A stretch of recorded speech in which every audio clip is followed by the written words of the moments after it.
जम्मू कश्मीर से एक अरब इन्फ्लुएंसर अमजद ताहा की पोस्ट करदा वीडियो बहुत ज़्यादा वायरल हो रही है, जिसमें वो जम्मू कश्मीर की तारीफ करते हुए कह रहे हैं ना ये स्विट्ज़रलैंड है, ना ऑस्ट्रेलिया, ये कश्मीर है, ये इंडिया है। रियलिटीज़ को समझें, ग्राउंड रियलिटीज़ को समझते हुए आप ये देखें कि इंडिया ने वहाँ पे काम किया है, इंडिया ने वहाँ पे डेवलपमेंट की है।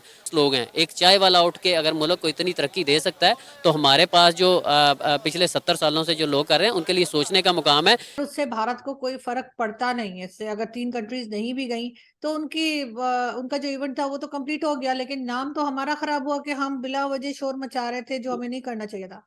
साथ ही साथ इन्होंने श्रीनगर जम्मू कश्मीर में होने वाली G20 मीटिंग के हवाले से हिंदुस्तान की तारीफ भी की। जैसा कि आप सब जानते हैं कि श्रीनगर जम्मू कश्मीर में G20 मीटिंग्स होने जा रही हैं, उस हवाले से तैयारियां जोरों शोर के साथ जारी हैं, लेकिन तैयारियों के साथ साथ जम्मू कश्मीर में सिक्योरिटी बहुत ज़्यादा बढ़ा दी गई है। नमस्कार दोस्तों, आप सभी दर्शकों का हमारे YouTube चैनल SK7 रिपोर्टर में स्वागत है। दोस्तों, जैसा कि आप सभी जानते हैं कि भारत इस साल G20 ग्रुप की अध्यक्षता कर रहा है। वहीं जम्मू कश्मीर की राजधानी श्रीनगर में भी G20 टूरिज्म कार्यक्रम हो रहा है, जिसको लेकर पाकिस्तान बौखलाया हुआ है और पाकिस्तान का समर्थन करते हुए चीन इसमें हिस्सा नहीं ले रहा है।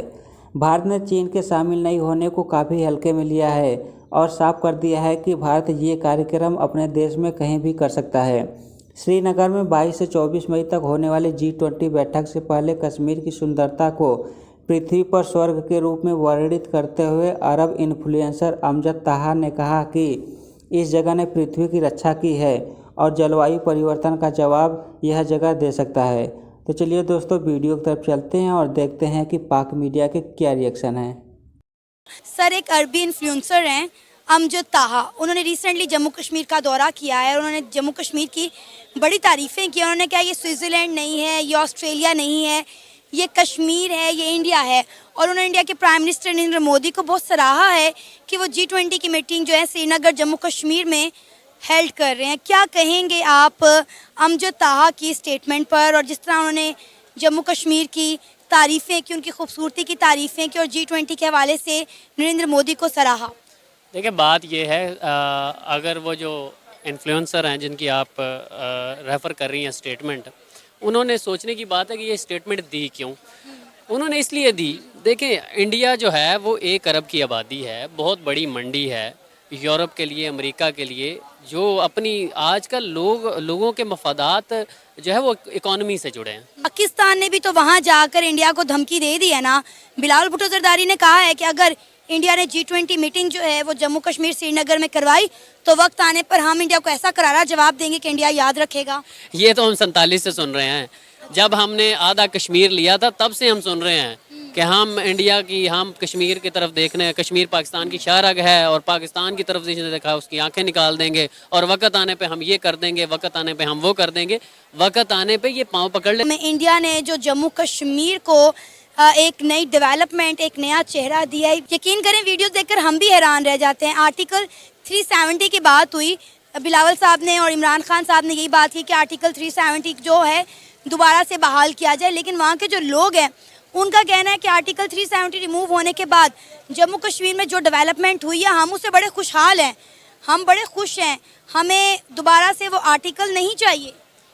तो देखें, जब आपके घर में भूख होगी आप किसी को क्या तसल्ली देंगे। देखें, अगर मोदी जो है उन्होंने अपना जो है वहाँ पे इन्वेस्टमेंट की है, वहाँ पे लोगों का लिविंग स्टैंडर्ड बेहतर किया, तो डेफिनेटली कश्मीरी सोचने पे मजबूर होंगे।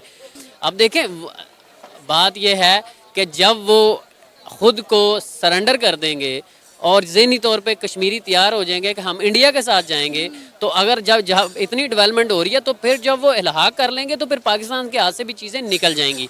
जब हाथ से चीज़ें निकल जाएंगी पाकिस्तान से तो फिर डेफिनेटली वहाँ पे डेवलपमेंट होगी और कश्मीरियों की ज़िंदगी आसान होगी। मैं समझता हूँ कि पाकिस्तान के साथ जो है अब वैसे भी नहीं वो आएंगे, तो बेहतर है पाकिस्तान अब जो है वो बैकफुट पे आके जितना कश्मीर हमारे पास है उन्हीं के साथ चले। जो आज़ाद कश्मीर है उनको क्या दिया आज तक इन्होंने, मतलब है उनको तो अपनी गवर्नमेंट सेलेक्ट करने का हक नहीं है। जो सिटिंग गवर्नमेंट होती है उसके साथ उन्होंने जाना होता है ताकि हमें कुछ बजट मिल जाए। कितनी डेवलपमेंट किया आपने आज़ाद कश्मीर में, लेकिन जम्मू कश्मीर में जो किया उसका कंपैरिजन कर लें।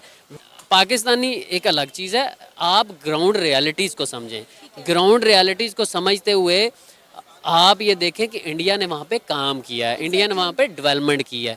तो इंडिया अगर देखें, इंडिया ने बगैर सोचे समझे G20 की मीटिंग वहाँ पे नहीं रखी।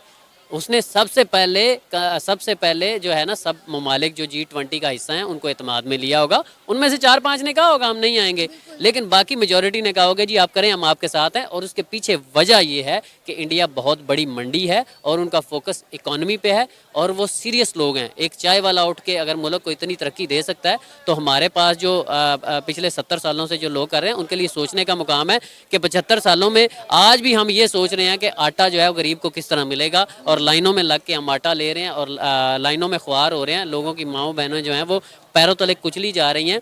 तो देखें, इंडिया ने बड़ा अच्छा फैसला, अगर ग्राउंड रियलिटीज़ को देखा जाए तो ये G20 की मीटिंग उसका राइट है। इस पे एक तो ये चीज़ है कि इंडिया ने जिस तरह इसको आंसर किया है वो ये कर भी सकते हैं। उसका मेन रीज़न ये है कि वो ऐसी इकॉनमी है जो किसी पे डिपेंड नहीं करती, सेल्फ सफिशेंट है।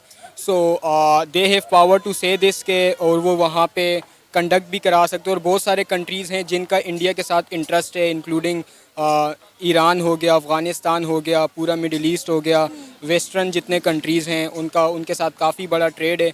तो डिस्पाइट ऑफ दैट वो ये ना भी चाहते हों कि ये मीटिंग ना हो, बट स्टिल वो सपोर्ट इसलिए करेंगे क्योंकि उनके बाकी जो है वो उनके साथ जिस तरह लिंकेजेस हैं, उनके ट्रेड के रिलेशन हैं, तो वो उसकी बेस पे इंडिया को सपोर्ट करेंगे और यहाँ पे चाहेंगे ये सक्सेसफुली कंडक्ट हो ये मीटिंग। मगर मेरा ख्याल है पाकिस्तान को ऐसा नहीं करना चाहिए था और इस इवेंट को आराम से हो जाने देते। इसलिए कि रोक आप सकते नहीं, ठीक है आपने थोड़ा बहुत शोर मचा के सऊदी अरब और इसके अलावा टर्की और चाइना को रोक दिया है, मगर उससे भारत को कोई फर्क पड़ता नहीं है। इससे अगर 3 कंट्रीज नहीं भी गई तो उनका जो इवेंट था वो तो कंप्लीट हो गया, लेकिन नाम तो हमारा खराब हुआ कि हम बिला वजह शोर मचा रहे थे, जो हमें नहीं करना चाहिए था। थर्ड पार्टी अगर आके कहती है कि भाई सुहेब आपने कश्मीर के लिए क्या किया, और फिर इंडिया वाले को कहती है आपने क्या किया, वो कहते हैं हमने G20 की मीटिंग करवा दी, वो कहते हैं हमने रेलवे सिस्टम दे दिया, वो कहते हैं हमने वहां पे इंफ्रास्ट्रक्चर को बेहतर किया, वो कहते हैं हमने वहां पे यूनिवर्सिटीज कॉलेजेस बना रहे हैं। और मैं कहूंगा कि मैं 75 साल से नारे लगा रहा हूं कश्मीर बनेगा पाकिस्तान, मैं 75 साल से रैलियां निकाल रहा हूं, जलसे कर रहा हूं, तो किसकी बात ऑथेंटिक समझी जाएगी? जाहिर है कि उसमें ज्यादा बात जो सुनी जाएगी वो भारत की सुनी जाएगी, क्योंकि वो बाकी दुनिया को दिखाना चाह रहे हैं कि उन्होंने कैसे डेवलपमेंट की है। और वहाँ जो है मॉल्स हुई हैं, मॉल तो खैर भूल ही जाइए, और इसी किस्म की चीजें जो उन्होंने कर रखी हैं, और वो आगे दूसरी कंट्रीज वहां पे जो इन्वेस्ट कर रही है वहां की कश्मीर में, यानी कि जो भारत के पास कश्मीर है वहां पर दूसरी कंट्रीज आके इन्वेस्टमेंट कर रही है। पाकिस्तान में ऐसा कुछ नहीं है, तो जाहिर है वो तो बगैर जंग के, बगैर गोले बारूद के, बगैर गोलियों के वो एक तरह से जीतते हुए नजर आ रहे हैं। अगर